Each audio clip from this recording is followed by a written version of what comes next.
Ever wondered if your advertising dollar is really working for you? If your ad would have been here, you and more than 4 million people would be listening to it right now. Contact ads at xzoneradiotv.com. All Hit Radio.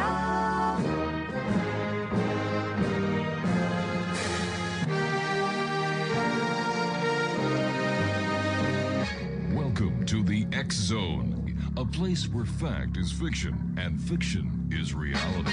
Now, here's your host, Rob McConnell.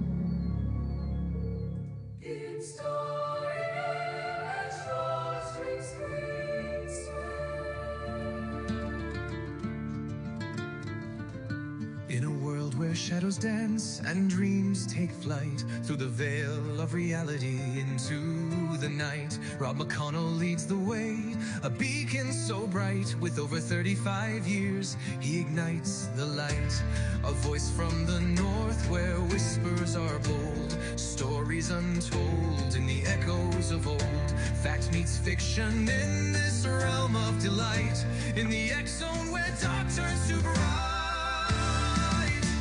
Welcome to the X Zone, believe and be free, a sanctuary for truth that dare to be seen, where the line between realms gently blurs, in a symphony of voices the mind stirs, with Rob McConnell stories unfold, tales of the unknown that shimmer like gold. Welcome back, everyone. This is the X Zone. I'm Rob McConnell. My guest this hour is Kooch Daniels, and Kooch is a psychic, a tarot, and palmist.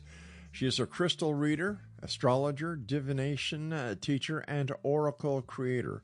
Her website is www.mysticsecrets.net. And Kooch, welcome back to the X Zone, dear friend. Oh, thank you so much for inviting me, Rob.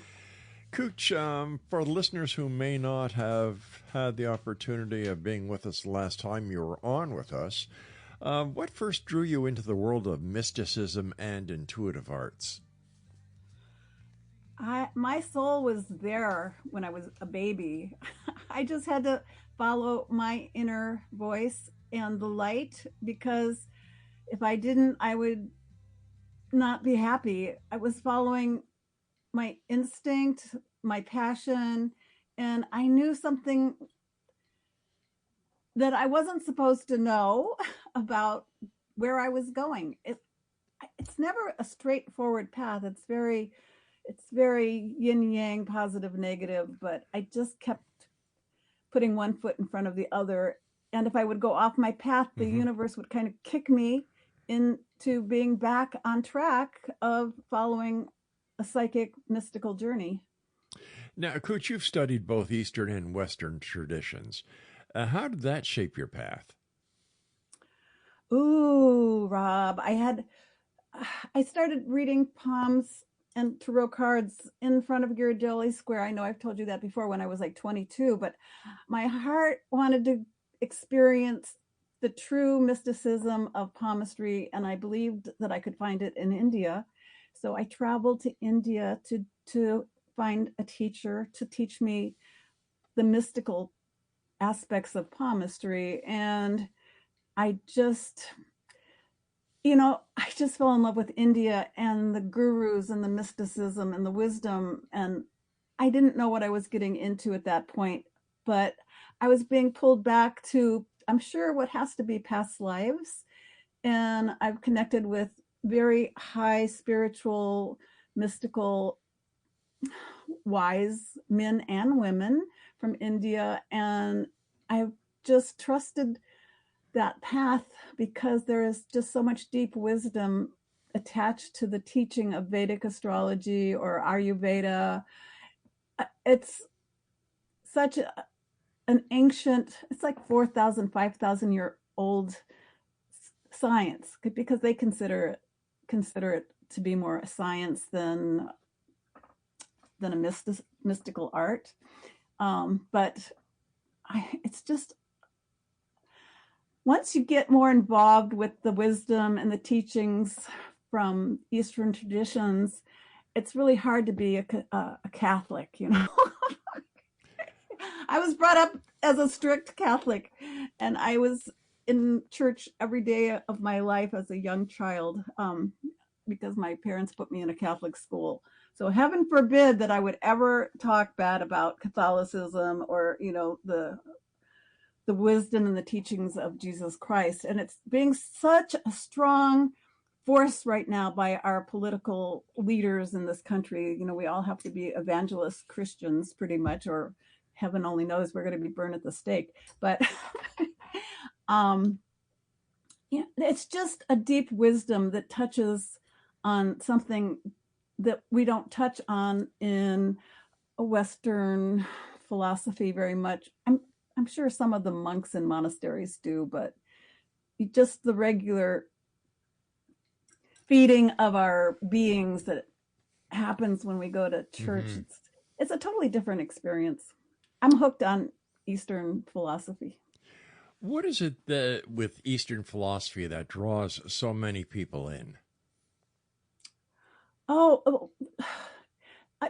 There's probably as many people could tell you differently. For me, it's just the depth of taking what is logic and connecting it with your inner soul understanding and making you feel like you really can evolve spiritually, or this thing called enlightenment, that you really can wake up your higher chakras or your spiritual centers and become more evolved, and that there's an actual path that leads you to communicating with God, and it's connected with your psychic centers and your higher consciousness. And they have practices and methods. And then if you go to India, you can see people being buried alive and then unburied 14 days later, and they're still ticking or put under. There's this one guru, he was called Pilot Baba. He recently left his body, but the Western scientists would put all kind of electronic lines on him when he would be going underwater, and he would live underwater for 2 weeks. And once he would submerge, all the tests, the electronic gear would kind of just go flat, like nothing was there. And then they'd bring him out of the water 2 weeks later, and everything just started working again normally. All of his heart rate and his breathing, everything was just normal. And I'm sure many people have seen people sitting on beds of nails. Yeah. It's that kind of stuff. It's just so fascinating. We don't really have that kind of stuff in the West. How did that trip to India change your life? Oh my. Well, I don't think I've ever told you this, Rob. I started doing professional palm readings. That was a changing point from just I was working already as a psychic, but I didn't know. I still don't know how many decades later. What am I doing with my life? But I didn't know the importance of it. But I was young and wild, and I traveled to India, and then I went over with all my skills. I just started doing professional readings. And when you're in India, it's such a poor country and people are starving to death, and so to try to make a living and compete for money or have a profession there, it was I was out of my mind, obviously. But I wound up traveling on a very low student kind of budget and went to overland to Turkey, and I did readings that entire trip with Western travelers and overland to the mystical world of India. I just kept doing readings, and it laid such a strong foundation. It's beyond understanding even at this point. But I will give you a secret that nobody else knows. Well, I've never said it to you. Okay. And your audience might think I'm crazy, but I was probably crazy. I wound up meeting someone who owned an opium den. And of course, a young person wants to experience what's an opium den. And I wound up doing readings at the entrance to opium den. So people, when they were waiting to go in for their opium and coming out, I had this line of people that were totally ripped on opium. And I it was just the most magical thing. I just became addicted to doing readings because there was so much craziness and magic in that world. And I just knew that I could make money. I was never going to be a millionaire doing it, but I was having fun. And, I could like buy food. I was also making strawberry shortcakes for people because they'd never had it in that part of the world. Nobody had ever had strawberry shortcakes, and I was really good at making them. So I was like, hey, I can live over here and make a living. So I actually stayed over there for a while doing crazy things like palmistry and making strawberry shortcake. So when you tuned your art or your craft and you came back to the United States, how did you see the civilization that you came back to compared to the civilization that you just left? Oh, God. I would see people walking their pedigree $2,000 dogs with their little diamond necklaces on the streets in suburbia. And I go, oh my God, we're so entitled over here. We're so out of touch with the suffering in the world because there's so much suffering. But, we're walking around walking dogs with like $2,000 collars and our nose up in the air. And I was like, this world is totally messed up. I was totally and you do go into a culture shock. When I was traveling in India and it was walking over dead bodies, it's much better now. I was there, many decades ago. Too many to tell anybody, but when I was over there were times where I would just be like walking down the street and I'd be walking over one dead body after another. Oh my God. Yeah. So it's then you come over here and it's like, it's just like a different reality. And at one point I was almost thinking, I just need to end my life because there's so much pain and suffering on this world. How can I be here? But luckily, God stepped in the form of this nice man who knew what I was thinking. That's another thing about India. People are very tuned in because there's just like a special kind of like people, we all read one another all the time. But this man came up and he read the horror in my face and he put his hand in front of my heart and he said, stop. And he pointed and said, go sit down. This man probably saved my life. I'll never know his name and never see him again, but there was some strange man who said stop and told me what I needed to do to get a grip. Kooch, stand by. We've got to take our first break. And Exonation Kooch Daniels is our special guest this hour, and her website is mysticsecrets.net. And Kooch and I will return as we continue investigating the weird, the wonderful, the strange, the bizarre, here in the X Zone with yours truly, Rob McConnell, from our broadcast center and studios in St. Catharines, Ontario, Canada, on the CanCon Broadcast Network. Don't go away. In a world where shadows dance and dreams take flight through the veil of reality into the night, Rob McConnell leads the way, a beacon so bright. With over 35 years, he ignites the light. A voice from the north where whispers are bold, stories untold in the echoes of old. Fact meets fiction in this realm of delight, in the X Zone where dark turns to bright. Welcome to the X Zone, believe and be free, a sanctuary for truth that dare to be seen.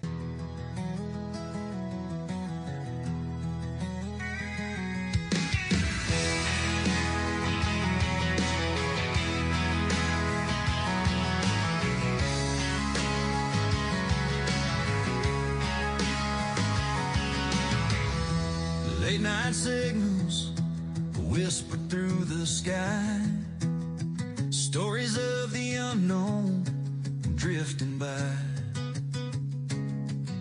from shadows deep to stars above. The truth and mystery of what we dream of. From a humble start on AMR, a voice in the night reaching everywhere. St. Catherine's heard that distant tone. Rob McConnell's voice, the X Zone. Through the years, through the miles, through the questions burdens and the trials. Now we're back on 12:20 a.m. Classic sound, it begins again. CFAJ, your hometown radio, where the truth and the strange still flow. From Ontario skies to the great unknown, with Rob McConnell on the X-Zone. Welcome back, everyone. Kooch Daniels is my guest. And Kooch, how different is the astrology that we read in the newspapers over here compared to the Vedic astrology that you learned over there? Okay, there is, well, what you see in the newspaper, it's really kind of like just being given a little candy. It's just a little sweetness to like distract you from things and make you think a little bit about what your fortune might be or could be. But there's so much more depth to, even in Western astrology as well as Vedic astrology, there's so much more to what is going on when you look at a person's chart and try to understand the whole picture instead of just the sun sign. In Vedic astrology, the sun sign isn't even that important. It's all about the moon sign, and the moon is looked at as the nectar that flows through the body, and the moon's nectar is what enlivens us, and how it affects us via the planets is pretty much a Vedic perspective on how to read a person through their chart, where Western astrology, we don't look at that. That is a system of what's called nakshatras or lunar mansions. There's 27 locations on the ecliptic that mark the time of a person's birth, that kind of shows their karmic destiny or their personality. So we don't have any of that. That's what separates Western and Eastern astrology. We're solar. We look at the sun sign. And Vedic astrology's the main component is the moon sign. That's a huge difference. But usually, I don't read the Hindu newspapers to know about their daily astrology predictions. But if you go online and you look up astrologers, Hindu or Vedic astrologers, they have so much information about, it can either be offered in one sentence or in 25 pages. I mean, there's just a lot of information. And for people that are interested in astrology, you can go online, and there's different websites that offer free charts with free reports. So, you have so much more than just that newspaper prediction that you can tune into if you take the time. But let me ask you this, Kooch. How did the people who developed astrology know about all the planets way back in the past when, to my knowledge, there were no observatories or even any sort of telescope that could actually see past the closest planets to our system? And what's really even more bizarre is our Western scientific modalities are now finding that what those seers or rishis saw 4,000 years ago in reporting in the sky or quantum physics, that they had insights that we're only now being able to validate through our scientific channels. So what people say is that the rishis, or these seers who were reporting on the messages of the stars and were the first people that locate these star systems that are beyond human visual fields, that they would go into deep meditations, and that they could either astral travel or that they would tune into this through their third eye.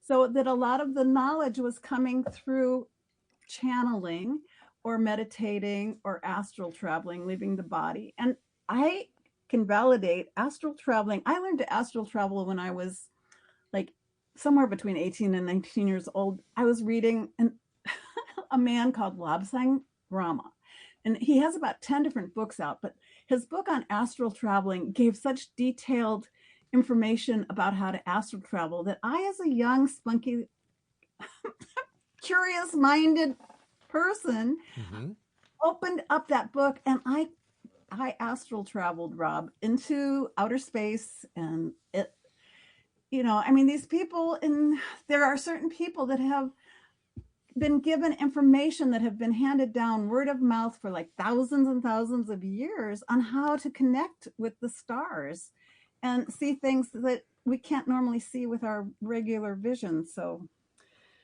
they just have been blessed. And some people say, well, that they have like an alien history, because it actually goes back.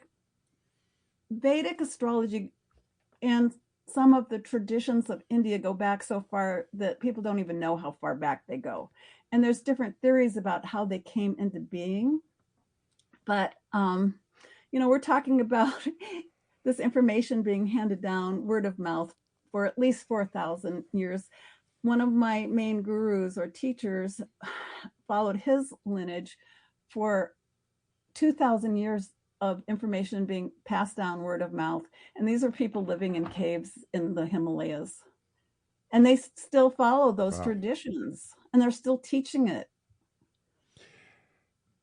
When you opened up that book to learn how to astral travel, how long did it take you to realize that, hey, I can do this, and damn it, I'm going to do it? And how did you feel when you came back from your astral traveling? I was really enjoying myself because I could go way as far as I was willing, and as far as I was, that I would have the courage in the moment, I would just take off. And it's kind of really, it's kind of like, oh, I'm going to fly a jet plane. I'm going to leave my body, and watching yourself leave your body, and you can look down and see your body in a horizontal position, and you go, oh, I'm out of my body and I'm a free spirit. And it was something I did until one day I came back to my body after having a nice little journey out there somewhere. I can't even remember where, but I came back and somebody else decided to be in my body, and they didn't let me in. And that was a very, very difficult, challenging, frustrating period of my life where I thought I was going to wind up in a mental hospital.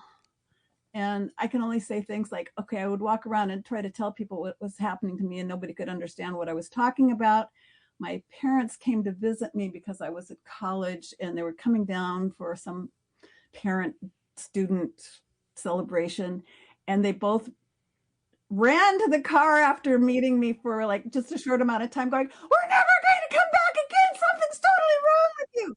It was really pretty scary. And if you want to know how bad it was, the person that was in my body and I were having conversations, and it was a man, and he was not going to give me back my body. He was very content having a body again because he'd been dead for a while. And he had murdered young boys and had raped them.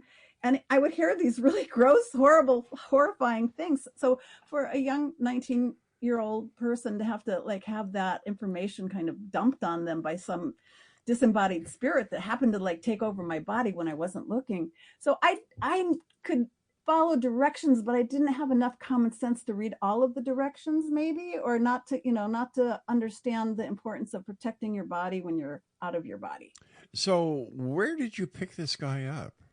Labsang Rama, or the spirit? The spirit, the murderer. He found me. I didn't look for him. How was he? How was he able to overtake or enter your body? Did you have your shields down? Were you not protecting yourself? Because I was young, innocent, and naive. And even after all these years, when you're doing psychic work, you really need to be grounded and protect yourself and not be naive, because you're entering a different dimension, and you're traveling to, if you're doing readings intuitively, you're trying to link with other people's energy. You don't know what they were doing for their life. And you don't, because people present their best sides. They present the light, and, people smile, and they always want to show you what is important in that moment, which is usually they're not going to show you their shadow. They're going to, people want to give you the best impression. or whatever works to make, have a successful interaction. But you don't know what people were doing 3 weeks before, or if they're closing the door and beating their wife. They don't tell you those things. And it's the same in the spirit world. You're walking into an invisible world where you haven't really had a lot of experience being in. And there's a lot of entities and spirits out there. There's a subterranean world. There's different levels. There's lower entities and there's higher entities. And a lower entity just happened to be looking around for somebody like me who was stupid enough to leave my body unprotected and just crawled in and was strong enough and powerful enough to take it over. So how long did you have this unwanted hitchhiker with you? Oh, long enough that I was I was walking by a mental hospital thinking this was going to be my home, and should I walk in or not? And I don't, because it was so long ago, Rob, I don't remember exact timelines, but it wasn't short and it wasn't super long, but it was long enough that I was living in an out-of-body experience of pure terror that I was never going to be able to be me again. And how did I get out of that?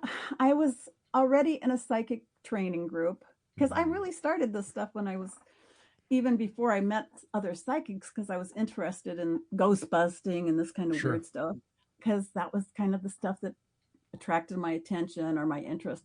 So the most powerful leader in the group, I could still communicate with him, and I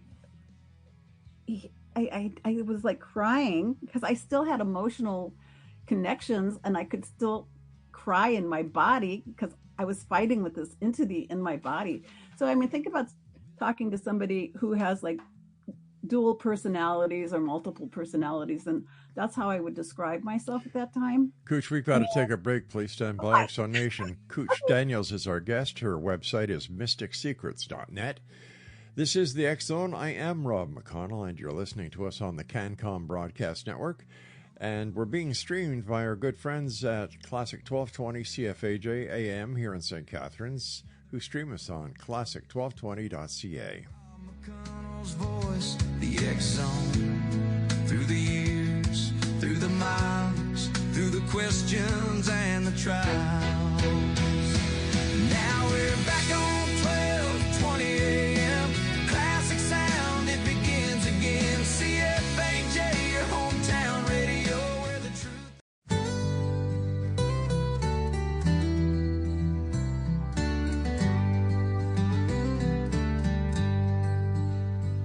From Newfoundland shores to the peaks so grand, we walk together united in this land. Every culture, every heart, a story to unfold. In this living tapestry, our pride is bold. With the wheat fields waving under skies so wide, we carry within us the Canadian pride. It's more than a passport, it's a bond, it's a song. To be Canadian, where we all belong. Oh, proud to be Canadian, our spirits soar high, with values that connect us like stars in the sky. We stand for each other through thick and through thin, in this beautiful mosaic, together we win. Oh, proud to be Canadian, let the anthem resound, a place full of promise, our hearts are unbound. Kooch Daniels is my special guest this hour, Exo Nation. Her website is mysticsecrets.net. Kooch, out of all the different methods of divinology that you practice, what would you say your most favorite divination is? Oh my gosh, probably whichever one I'm doing in the moment. Oh, that makes sense. I'm really a gourmet. I love experimenting and experiencing probably every one. I've probably, except for, let's see, I haven't really got into reading bones. I don't read candle wax drippings, but all of the other ones, I'm learning to listen to birds and try to understand what they can communicate in a divinatory way. But I don't have a favorite. I think the spirit of all of them are your inner connection with your intuition, your third eye being open that enables you to use them. And some of them, I mean, when I'm out publicly, like I did the Renaissance Fair for 25 years, doing 3 different fairs that were 6 weekends long. So that was like 18 weeks of the year. I would be doing readings from 10 o'clock in the morning till 7 o'clock at night nonstop. And I would use tarot and palmistry because they were quick. And I could, like, you know, if I did a crystal ball or if I did runestone readings, people would want to know more, and it always took more time. So I was like trying to just focus on things that were popular, like the tarot and palmistry. So I've probably done more of those kind of readings. And once I get into astrology, but that always took longer because you have to draw a chart. So those would be private readings compared to just going to an event and doing readings. So I probably have done more palmistry and tarot readings than any of the other ones, but I love all of them. I love my crystal ball. I have a 40-pound crystal ball. I just love it. Wow. Yeah. People can't believe that I can, like, do it. And I go, no, just sit here and, like, keep looking in the ball. So we'll do it together. How does it work? The crystal ball? Yeah. Oh, first of all, you have to totally believe you can do it. If you think it's like, you know, something for TV, but not reality, you're not going to be able to do it. So the first thing is to totally believe that you're going to see something in that ball, and to really know in your heart and your soul that you're going to meet the other person within the ball. I always meet people in the ball. They could be sitting across from me, but I meet them inside the ball. So I always have people look in the ball with me. So we're both looking in the ball. And once we lock gaze inside the ball, it's just like, it's the third eye looking. It's not your normal vision. It's your intuition, however you call the third eye, your psychic sense, your sixth sense. It's a beautiful place to kind of just rest the third eye in the center of a crystal ball. And then it's like a whole new world opens up in that ball. And because I believe I can do it, and I know I can do it, and I've done it before, and I've had really good results, I have incredible, phenomenal experiences with people talking about what I see in the ball. It's always vivid, and it's almost like going to Disneyland, where you are on a ride or something, and you think it's not possible. It's got to be like fake, but it really happens. Because all of this stuff, Rob, is really all about, I mean, how are people psychic or intuitive? We're all intuitive, but some people don't believe in it, or they don't believe they can be. So then they're blocking that ability. Mm-hmm. When they meet somebody for the first time, they're using their senses to try to figure out, is this person trustable? Do I like this person? Do I not like them? Our first connection with people, it's always a psychic connection because we're reading them. Don't you think? Without knowing it. Yeah, I agree with you. But not very many people understand that. They just say, well, yeah, I got a good feeling about this guy or this gal. Yeah, but where does that feeling come from? Body language, the ability to read. Yeah, and where does that come from? It comes from talking to you. Yeah, it comes from reading energy or the frequency of the motion in the body. Right. Yeah. Has there ever been a time when you have been asked to do a reading for somebody and you wish the heck you hadn't? Oh, God, that's like a hysterical question. If you do any work for like, 25 years, like sitting for 8-hour days doing readings for 25 years at a Renaissance fair for, readings one after another, of course you're going to meet somebody that's a pain in the butt. No, Or somebody that you don't like. Can you please not, go to somebody else. Don't come to me. It's kind no. of like What that. I meant was, have you ever read for somebody that the reading was so horrific that you just could not tell this person what you were seeing? Well, that's called discrimination, or what's a better word? That's like, we are liable when we're out in the world. I mean, everybody is. If you step on somebody's toe, they could sue you. But I mean, when you're offering advice, people are so receptive because they're like, oh, even if they say that they don't believe in you, they're like hoping and they want to hear something about their selves that they don't know or they don't expect. So they're very they're very open. So we're kind of like people that can pour a fountain of worth of water into a cup when somebody's sitting in front of you. And so people have an openness that they don't normally have when they go to readers. Mm-hmm. I believe that to be true because I've seen so much of it happen, because somebody will come back like 15 years later and go, do you remember what you said in my reading? I'm like, oh my God, how could I remember something from 15 years ago? But what was your question, Rob? I'm starting to spin out. Have you been hanging around that opium den again? I've never left. That's how I do reading. Okay. I'm still there. What I was saying was, have you ever done a reading? Yes. Okay, tell me about it. Well, I don't know if I've ever told you this before, but I mean, when people have a lot of guilt or shame, it's not that I don't want to, because when I do work, and the reason the universe has given me this job is because they know that I am sincere trying to help people. Otherwise, I don't think they would give me this job.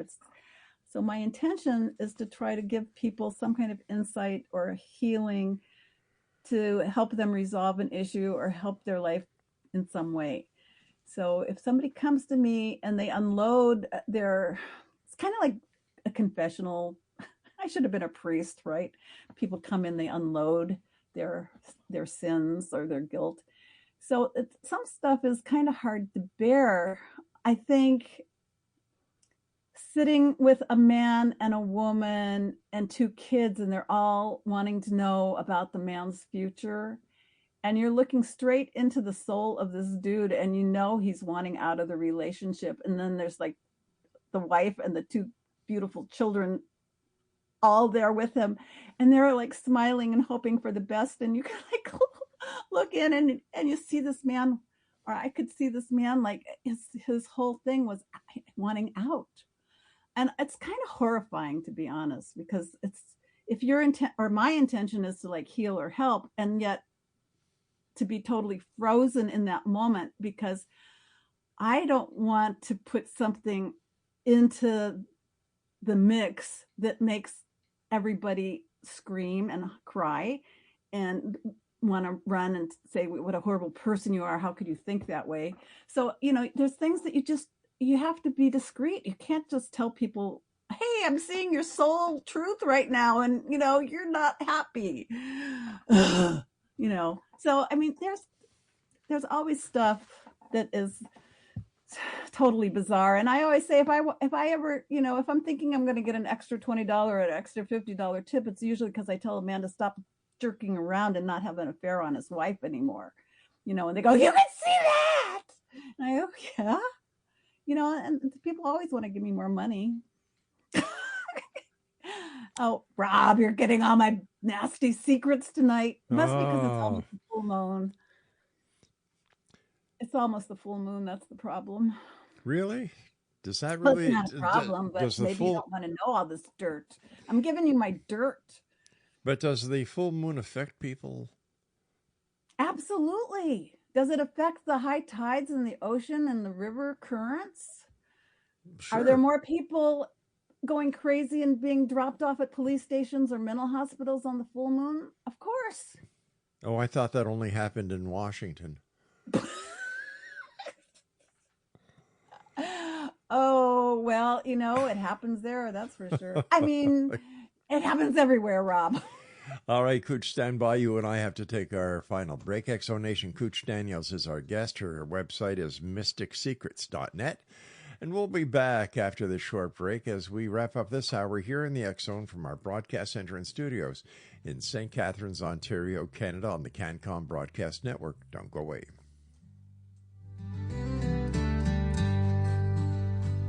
From Newfoundland shores to the peaks so grand, we walk together united in this land.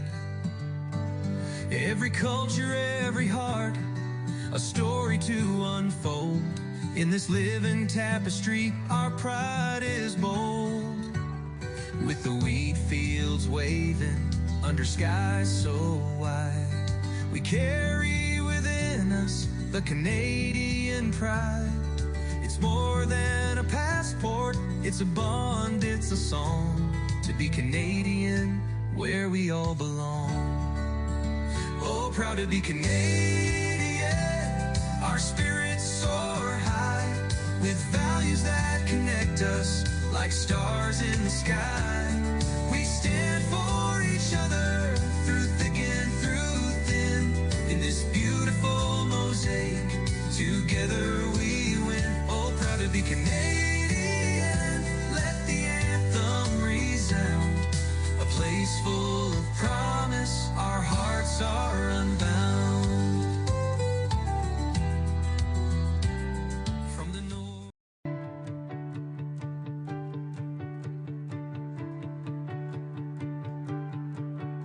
From Buffalo streets to the New York lights, a mind on fire burning so bright. He walked with legends hand in hand. Michael Jackson, John Mellencamp, Billy Joel sang, Prince played his part. ZZ Top rock straight from the heart. Through every note, through every tune, the world was changed by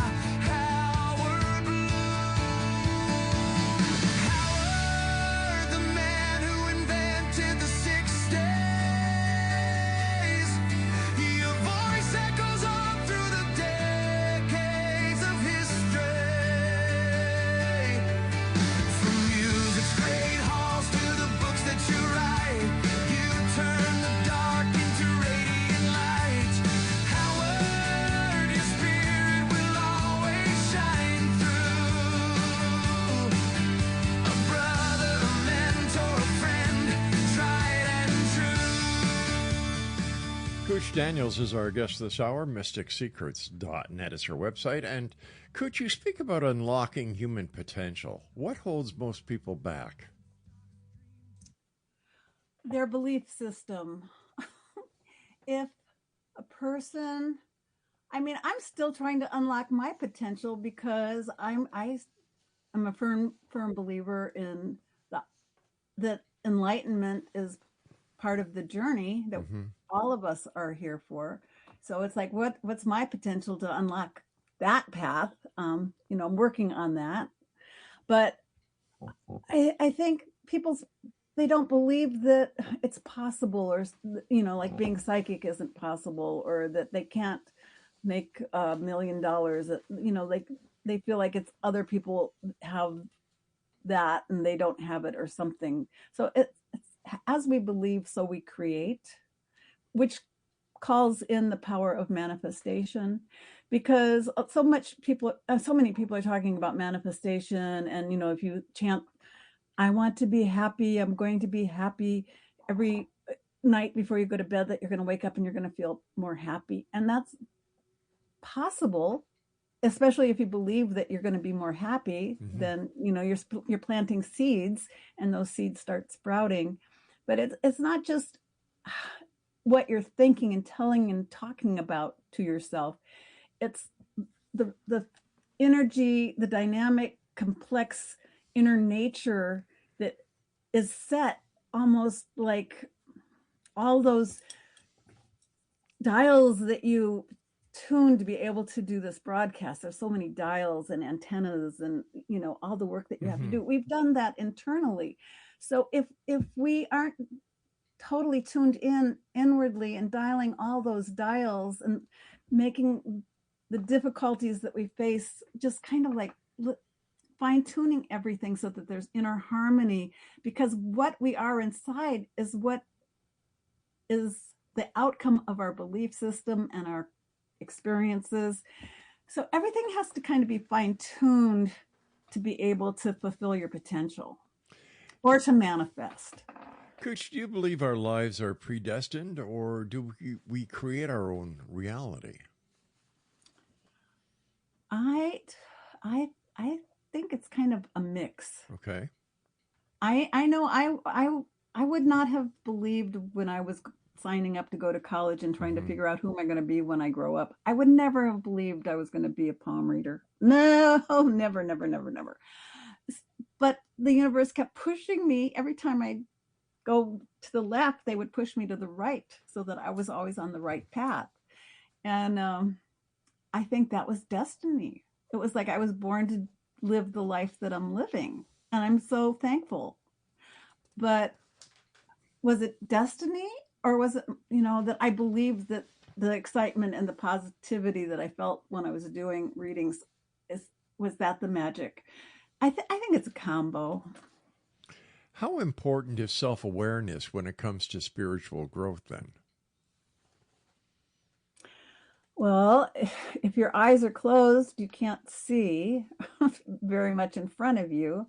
If you're a visual person, or if you think that you can't open your third eye, it's kind of like, you know, it's closed. So it's all, I really believe it's all about belief, your belief in yourself. You know, you've written multiple books.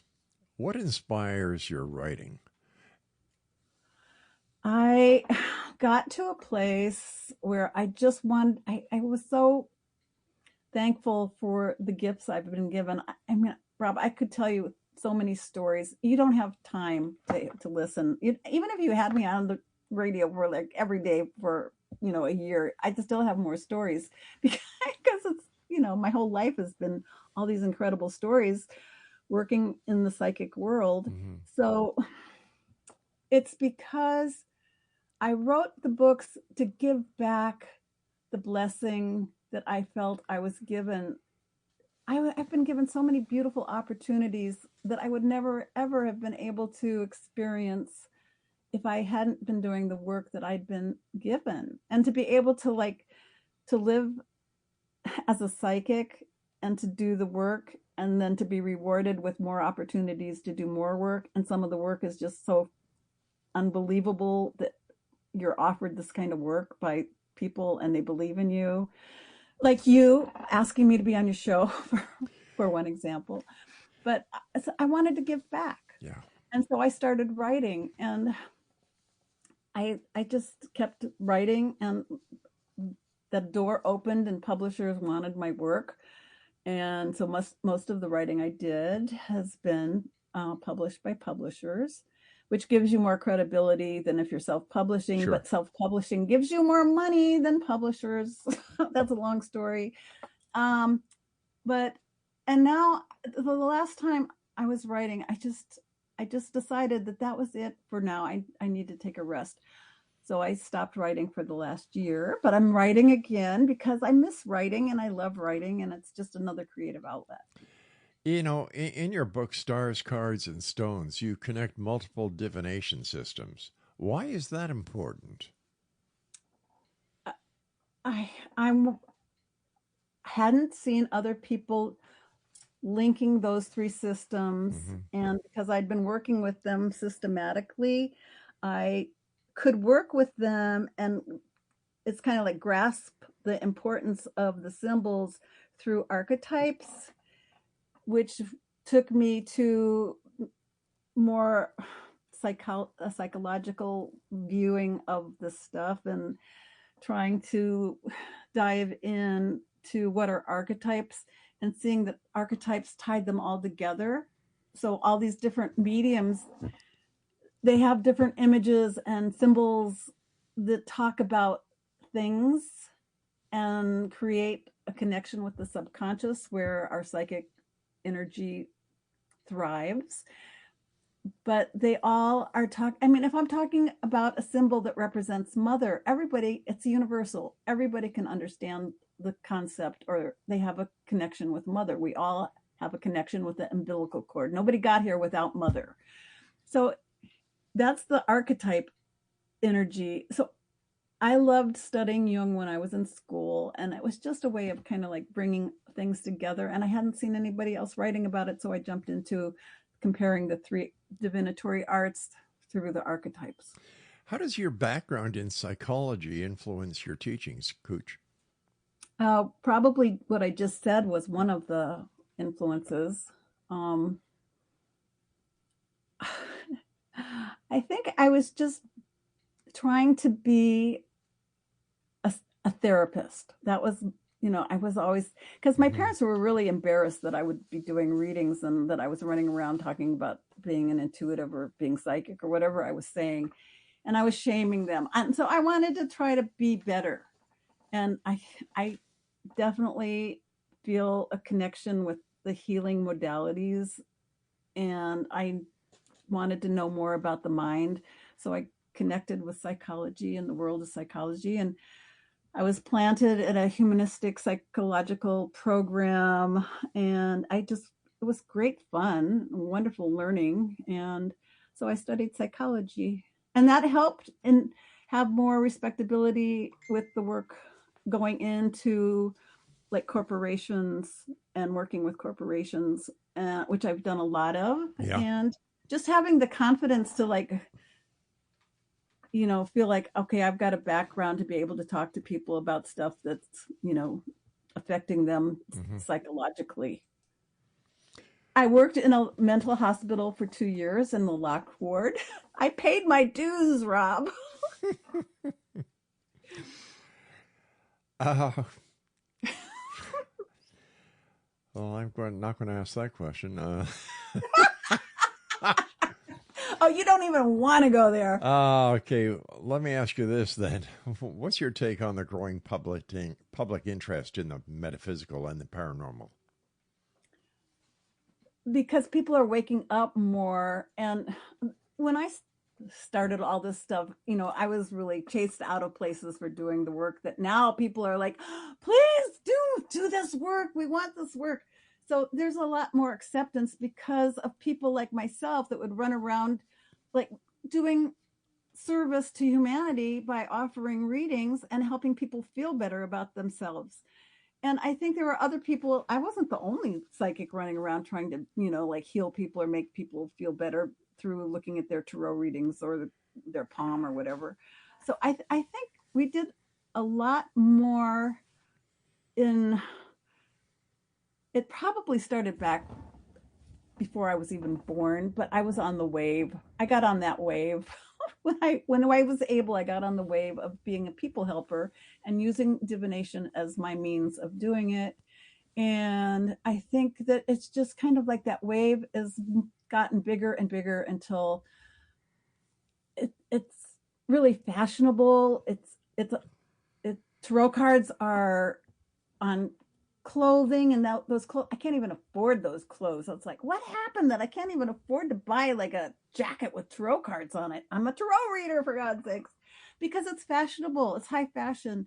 And our minds are just way more open to like, what's behind the veil? What is the mysteries? And it helps us distract from the hideousness of some of the crap that's happening around us that we really want to disconnect from, but we don't really have a way to do it because it's out of our control, or it feels like it's out of our control. Kooch, you and I have to say so long for tonight. I want to thank you so much for joining us tonight.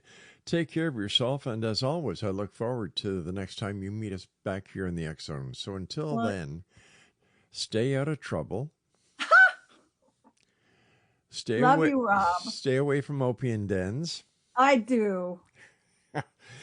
And just be you. The world needs you, my dear friend. You're so sweet, Rob. Love you. Love your people. Best of good fortunes to everyone. Take care of yourself, Kooch. Thank you. Bye-bye, hon. And Exonation, if you'd like to find out more about Kooch Daniels, if you'd like to get a one-on-one consultation with Kooch, just go to her website, mysticsecrets.net. Well, that's it for tonight. I'll be back tomorrow night at 10 o'clock as once again we cross the time-space continuum to this place that I call the X-Zone, a place where people dare to believe and dare to be heard. So until tomorrow night, always remember, my friends, keep your eyes to the sky and your heart to the light, and you're listening to us on the CanCom Broadcast Network and our friends at your hometown radio, Classic 1220 CFAJ, who also stream us on classic1220.ca. Good night, everyone.